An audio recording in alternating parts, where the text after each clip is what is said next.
السلام عليكم ورحمة الله وبركاته. ازيكم حبايبي؟ عاملين ايه؟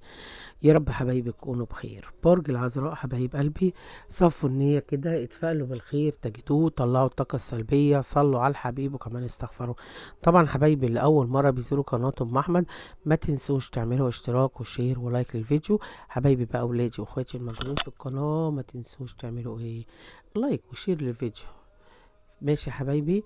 طبعا عشان تقدير التعب يا اولاد، عايزاكم بقى تصلوا على الحبيب، وكمان لازم يكون عندنا يقين وثقة في الله وحده، انه لا يعلم الغيب الا الله، محمد رسول الله، لا حول ولا قوة الا بالله. محسود محسود محسود محسود، عشان كده انت دايما مهموم، انت زعلان زعلان وزعلان قوي، واقع في مشاكل كتير لبعضكم. كمان في حد بيراقبك، حد بيراقبك، وده من برج الجدي وكمان برج الثور وبرج الحمل والسرطان وكمان الحوت. هنا عندك كمان في برج الدلو، في ناس بتراقبك، في ناس بتراقب كل حاجة، كل حاجة في حياتك، بتراقبك في كل اتجاه، وتراقب تصرفاتك وحركاتك، وكمان بتسأل دايما عليك.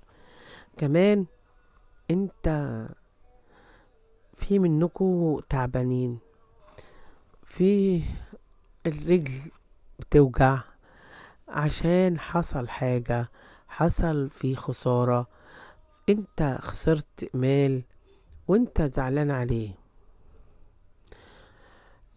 انت في حد اتسبب في الخسارة دي، كمان والله اعلى واعلم في حد اتسبب لمشكلة ليك، او اتسبب ان انت تسيب مكان عملك او شغلك. في حد ساب مكان عمله او ساب شغله، متدمر، متدمر في مجال العمل.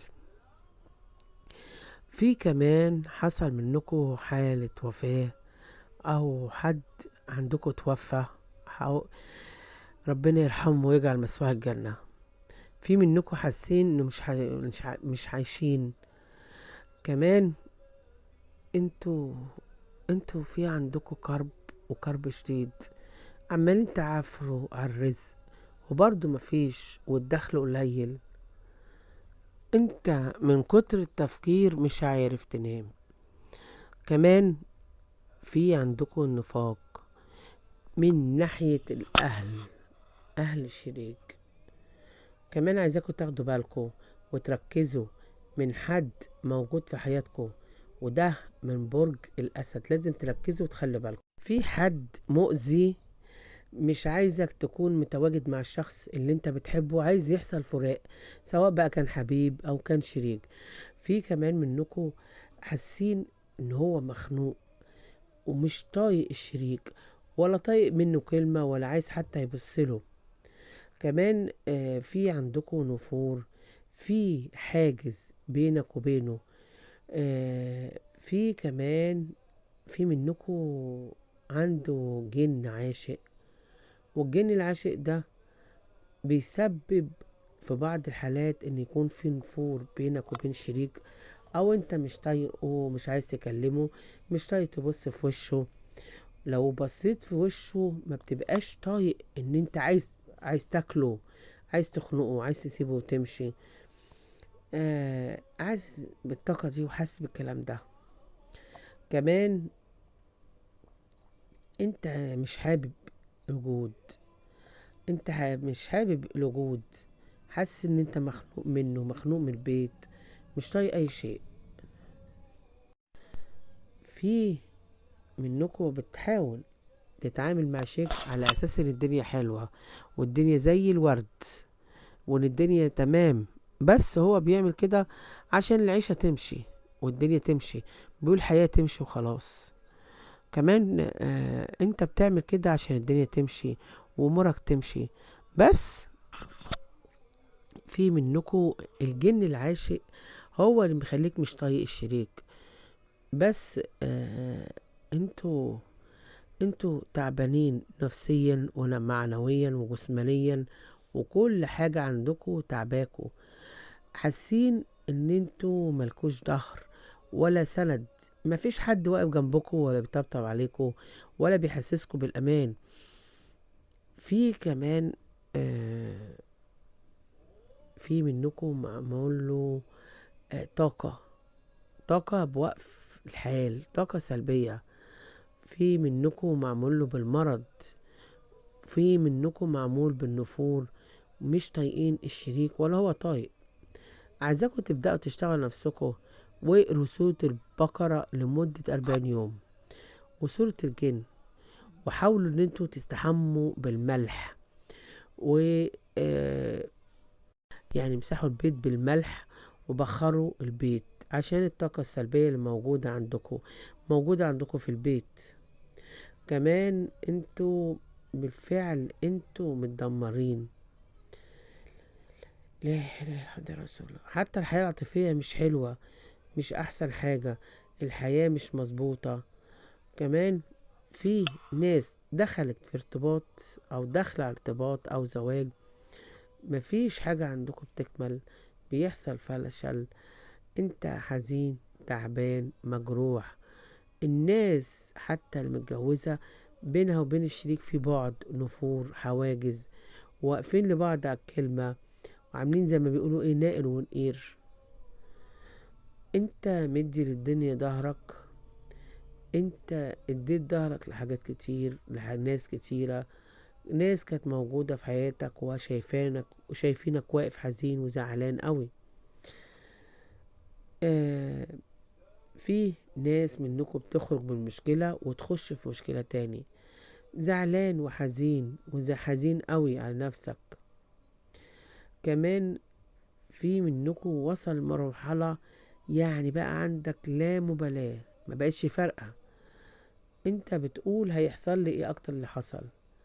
في كمان منكم زعلان من اخواته، حاسس ان مفيش حد سند ولا ظهر. في في منكم راح للشيوخ، في عندكم 2 ستات، واحدة وبنتها او واحدة وامها او واحدة وصاحبتها، انتوا بتروحوا للشيوخ بتدوروا على نفسكوا لان بيحصل معاكوا حاجات غريبة. انتوا حاسين ان الدنيا مديكوا ظهرها وعندكوا في وقف حال، والدنيا معاكوا ماشية معاكوا عكس ما انتوا عايزين، والحال معاكوا مش قد كده. كمان حاسين ان في حاجة غلط، وفعلا في حاجة غلط بتحصل معاك. في كمان عندكوا في منكم عنده ألم، تعب، في ألم وتعب. في منكم حد حصل عنده انزلاق غضروفي أو عرق نسا، وجع في الظهر ووجع في الألم. في ناس منكم كمان خارجين من عملية. لا إله إلا الله محمد رسول الله. في منكم واقعين في مشكلة كبيرة، ممكن تكون عرقك مشكلة والله أعلم. في عندكم ألم، تعب، في وجع، انت بتقول الكلام اللي انت عايزه، بس في كلام كتير انت مش بتقوله، شايله جواه قلبك، وده اللي تعبك واللي وجعك. كمان انت مش بتتكلم على الحاجة اللي زعلها، وبتكتم جوه قلبك، ما بتتكلمش، ما بتطلعش. انت عندكم في نصرة، ونصرة على الناس اللي ظلمتك واللي جت عليك. عندك نصرة نصرة كمان. ما تحاولش تزعل منك الشريك، لان الشريك مخنوق وجاي على اخره، هو عنده التزامات ومسؤوليات كتيرة، وهو مش عارف بيحارب، مش عارف بقى يجيبها منين ولا منين ولا منين. فبلاش تيجي عليه اكتر من كده. كمان في ناس مؤذية عامله لكم طاقة سلبية، انت تعبان، واقع في مشاكل، واقع بقى في مشاكل وحوارات. في ناس عايزة تدمر حياتك، عايزة تأذيك، أو عاملة لبعضكم بوقف الحال ونفور بينك وبين الشريك وبعد.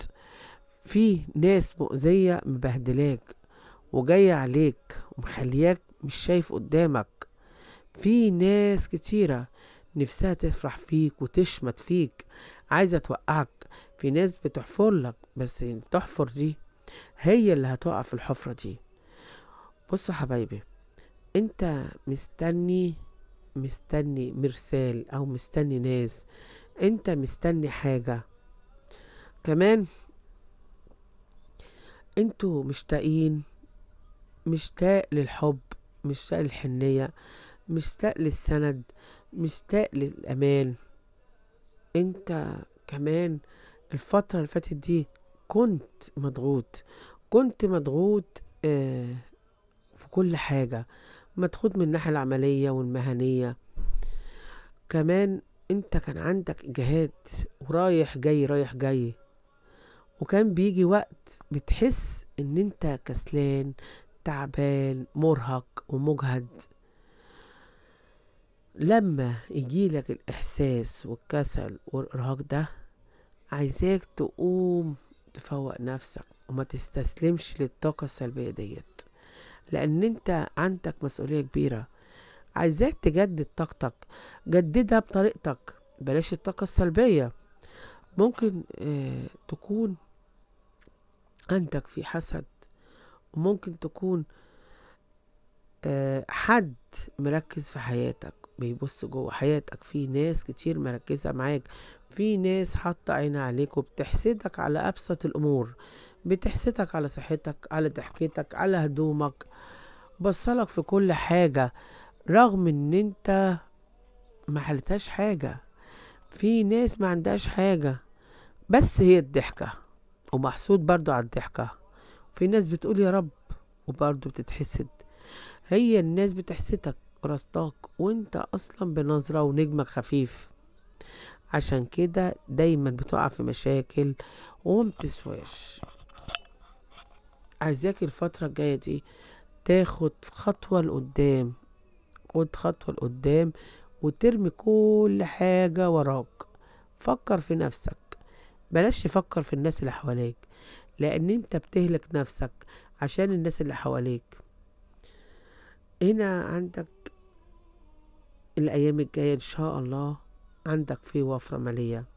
الوفرة المالية دي اللي انت هتكون فيها مش هتكون مجزية قد كده، يعني مش هتكون بقى تقوم تنام وتقوم تلاقي نفسك عندك ملايين.